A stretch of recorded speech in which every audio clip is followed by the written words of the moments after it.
E se e le bana ba ballwang ho dimilione tse 160 ba sebeletsang meputso, mme palo ena e ntse lebelletswe ho nyoloha. Motsamaisi ya ka sehlohong Stats SA wa dipalopalo tsa basebetsi Malerato Musiane o hlalosa ka moo Afrika Borwa e etsang dipatlisiso tsa yona. For instance, we would ask if they were involved in any economic activities, whether they were involved in doing any house chores, because some of the activities don't count as child labor. So we have a series of questions. I'm just going to give you an idea of what kind of questions we ask.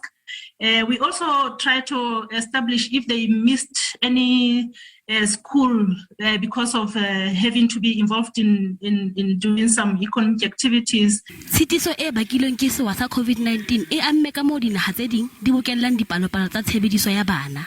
All countries are working with their statistical officers in very rigorous way. Where we are not so happy, or where we would like, is to have more data. It's not the quality is good, but not enough.